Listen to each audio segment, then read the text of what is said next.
আল্লাহ তাআলা যেন বান্দাকে বলে, বান্দা বিশ্বাস করো আমি তোমাকে জান্নাত দিতে চাই, আমি তোমারে মাফ করতে চাই। বান্দা তুমি বান্দা তুমি আমার দিকে তুমি একটু দেখো বান্দা, যে আমি তোমারে মাফ করার জন্য কত আয়োজন করছি। তোমারে মাফ করার জন্য আমি শবে বরাত এক রাত সাজাইছি, এক রাতে কোটি কোটি মাফ করি। তোমারে মাফ করার জন্য আমি শবে কদর এক রাতে আমি আল্লাহ তাআলা 1000 মাসের রাত্রির চাইতে বেশি মাফ করে থাকি। তোমারে আমি আল্লাহ মাফ করার জন্য এত বড় শ্রেষ্ঠতম রমজান মাস দিয়েছি, যার মিনিট মিনিট সেকেন্ড সেকেন্ড হীরা মণি মুক্তা মানিকের মতো আমি আল্লাহ সেজদা দিবা একটা, আমার ফেরেশতা লিখবে 70টা। আমি আল্লাহ রহমত দিয়া সাজাইছি, মাগফিরাত দিয়া সাজাইছি, জাহান্নাম থেকে নাজাত দিয়া সাজাইছি। আমি আল্লাহ বৃহস্পতিবার দিবাগত রাতে গুনাহ মাফ করে থাকি। প্রত্যেক দিন তাহাজ্জুদ নামাজের ওয়াক্তে গভীর রাতে কোটি কোটি বান্দা আমি মাফ করি। তাহলে মাফ করার জন্য প্রতিদিন রাত্রে ঠিক করছি, বৃহস্পতিবার রাত্রে ঠিক করছি, শবে বরাত ঠিক করছি, শবে কদর ঠিক করছি, পুরাটা রমজান ঠিক করছি। এছাড়াও বান্দা 90 বছরের গুনাহ নিয়েও যদি কেউ আসে, আমি আমার বন্ধুকে বলছি, বন্ধু যদি সে সত্যিকার তওবা করে আমি একসাথে মাফ করে দেব। আসমান পরিমাণ গুনাহ নিয়ে আসলে মাফ করে দেব, পাহাড় পরিমাণ গুনাহ নিয়ে আসলে মাফ করে দেব, জমিনের বালুকণা পরিমাণ গুনাহ নিয়ে আসলে আমি মাফ করে দেব। তুমি এরপরে বলো বান্দা, আমি যদি তোমাকে জান্নাত দিতে চাইছি বলে কতভাবে আয়োজন করলাম, আমি আর কি বললে, আর কত সুযোগ দিলে তুমি জাহান্নাম থেকে মুক্তি পাইবা। আমি যদি বলি যে তাকে ভাই তোকে আমি আর কতবার বললে তুমি আমার কথাটা শুনবা।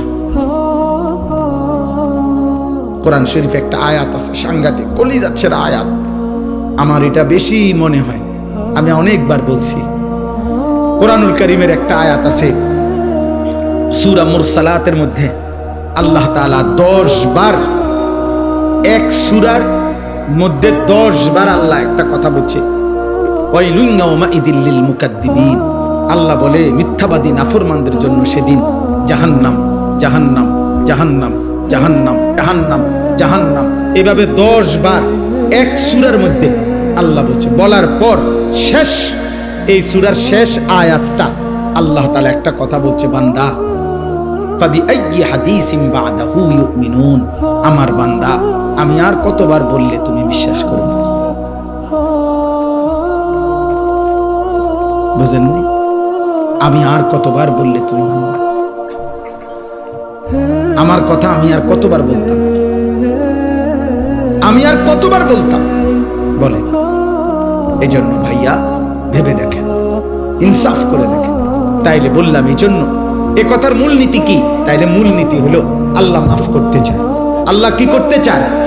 আল্লাহ ক্ষমা করতে চায়, আল্লাহ জান্নাত দিতে চায়, মাফ করতে চায় মূলত। এই জন্য ইনশাআল্লাহ এই রমজানকে সামনে রেখে নিজেদের পেছনের জিন্দিগি ঝেড়ে মুছে আল্লাহ তাআলার এই সুযোগকে সামনে রেখে চলেন। আজকের এই রাত গভীরে আমরা এই কথা নিয়ত করি যে আমার গুনাহ যতই হোক আমার আল্লাহ মাফ করবে। মাফ করবে কিনা বলেন? আমার খুলনার হযরত আরিফ বিল্লাহ হযরত মাওলানা মুফতি নুরুল আমিন সাহেব হযরত এটা সবসময় বলে, গুনাহ যতই হোক তওবা করুন, গুনাহ যতই হোক কি করুন? তওবা। এজন্য কিশোর ভাই, যুবক ভাই, ব্যবসায়ী ভাই, বাবা, চাচা, পর্দার আড়ালের মা বোন, প্রত্যেককে বলি ভাইয়া, প্রত্যেকটা ইমানদার চলেন আমরা আরেকবার ঘুরে দাঁড়াই আর মনে মনে এটা ভাবি যে ইনশাআল্লাহ আল্লাহ আমারে মাফ করবে। আল্লাহর কাছে পিছনের জিন্দেগির গুনাহ থেকে মাফ চেয়ে নতুন করে নতুন উদ্যমে আখিরাতের ফিকিরে নামাজ রোজা বন্দিগি হালাল হারামের পাবন্দি আমরা করব ইনশাআল্লাহ। বলেন ইনশাআল্লাহ। কিশোর ভাই, যুবক ভাই, তোমাদের 30 বছরের নিচে যাদের বয়স, তোমরা একটু হাত উঠাও, হাত উঠাও। মাশাআল্লাহ, আল্লাহ তোমাদেরকে কবুল করে। হাত নামাও। তোমাদের কাছে আমার 2টা ওসিয়ত, আমার কলিজার 2টা আবেগ। একটা হলো তুমি সর্বোচ্চ, তুমি শক্ত সামর্থ্য যুবক, তোমার রোগ ব্যাধি কম, তুমি সুস্থ সবল, তুমি হিম্মত করে অ্যালার্ম দিয়া পারো, যেমনে পারো তুমি ফজরের নামাজ পড়ো। আমি আবদার করলাম, আব্বা তোমারে বললাম, আমি তোমরা যদি নিয়ত করতে পারো, আলহামদুলিল্লাহ সারা বাংলাদেশে আলহামদুলিল্লাহ আজকে জানছি যে ইউরোপে পর্যন্ত বাংলা ভাষাভাষী মুসলমান এবং বাংলাদেশে ব্যাপকভাবে সর্বত্র কিশোর যুবক ছেলেরা আলহামদুলিল্লাহ ফজরের নামাজে মুসল্লি বৃদ্ধির জন্য ফজর ক্যাম্পেইন, ফজরের প্রচারণা আলহামদুলিল্লাহ ব্যাপকভাবে কাজ করছে। সারা বাংলাদেশে ফজরের নামাজের মুসল্লি বাড়াবার জন্য কিশোর যুবকদের সর্বাত্মক মেহনত চলতেছে আলহামদুলিল্লাহ। একেবারে আমেরিকার একটি প্রদেশ আছে মিশিগান, ওইখান থেকে যুবক বাংলা ভাষী যুবক জানাইছে, হুজুর আমরা ওইখানেও ফজরের ক্যাম্পেইনের কাজ করছি। আলহামদুলিল্লাহ আলহামদুলিল্লাহ আলহামদুলিল্লাহ। 24 ঘন্টায় আসলে জীবনটা খামখেয়ালি। কখনোই আমি কিছু বুঝি না আমার নিজের আখিরাত পরকাল, এটা ঠিক না। কোরআনুল কারীমের মধ্যে আল্লাহ তাআলা বলছেন, ইয়ালামুনা যাহিরাম মিনাল হায়াতিদ দুনিয়া ওয়া হুম আনিল আখিরাতি হুম গাফিলুন। আল্লাহ তাআলা বলেন, হায় আমার বান্দারা, প্রতিনিয়ত তোমরা দুনিয়ার জীবনের বাহ্যিক দিক সবই তো বুঝতেছ, অথচ সেই তোমরাই আখিরাতের ব্যাপারে গাফিল হয়ে আছো। তুমি বুঝো না কি? তুমি তো দুনিয়া সবই বুঝতেছ, ভাত মাছ চাল ডাল, আয় রোজগার, উপার্জন, হাসি কান্না, আনন্দ বেদনা, আবেগ অনুভূতি সবই তো বুঝো, অথচ আখিরাতের ব্যাপারে গাফিল হয়ে আছো। অথচ তোমার তো এটা ভাবা উচিত, দুনিয়াও আমার আখিরাতও আমার। এজন্য আল্লাহ তাআলা এটা আমাদেরকে বলছে যে বান্দা ঠিক আছে, দুনিয়া করো, তুমি মানাতো নাই, দুনিয়া তো আমিই দিছি। আয় উপার্জন, রোজগার, বাজার, ব্যবসা, চাকরি, ইনকাম, শরীর, স্বাস্থ্য, জীবন, যৌবন, সুস্থতা, সম্পদ, অর্থ, বিত্ত, আসমান জমিন তো আমারই দেওয়া, এই তো আমারই। হুয়াল্লাযী খালাকা লাকুম মা ফিল আরদি জামিআ। আল্লাহ তাআলা বলে, জমিনের সব আমি তোমাদের জন্যই বানাইছি। কাড়াকাড়ি করো কেন? নিবা না, এটা তোমার লাগিয়ে রাখছি আমি। আল্লাহ তো এটা নিচ্ছি না। সাখখারা লাকুম মা ফিস সামাওয়াতি ওয়াল আরদ। আল্লাহ তাআলা বলে, আসমান ও জমিনের সব কিছু আমি আল্লাহ তোমাদের অধীনস্থ করে দিয়েছি। ওয়াল খাইলা ওয়াল বিগালা ওয়াল হামিরা লিতারকাবুহা ওয়া জিনা ওয়া ইয়াখলুকুকুম মা লা তা'লামুন। আল্লাহ তাআলা বলেন, ঘোড়া, গাধা, খচ্চর, এ জাতীয় বাহন, এগুলো আমি আল্লাহ তাআলা তোমাদের বাহন হিসাবে চড়বার জন্য এবং তোমাদের সৌন্দর্যের জন্য আমি দিয়েছি, এবং আরো দেব।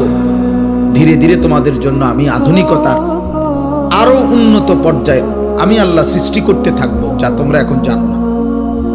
মানে সেদিন 1450 বছর আগে যেন আল্লাহ বলছে, হে মুমিন, আপাতত ঘোড়া, গাধা, খচ্চরের মধ্যে চলো, বাকি আস্তে আস্তে ধীরে ধীরে আপডেট আসতে থাকবে। এখন তোমরা জানো না শেষ পর্যন্ত কি আসবে, এবং আসতেই আছে। প্রতিনিয়ত নিত্য নতুন জিনিস আল্লাহ তাআলা পাঠাচ্ছেন।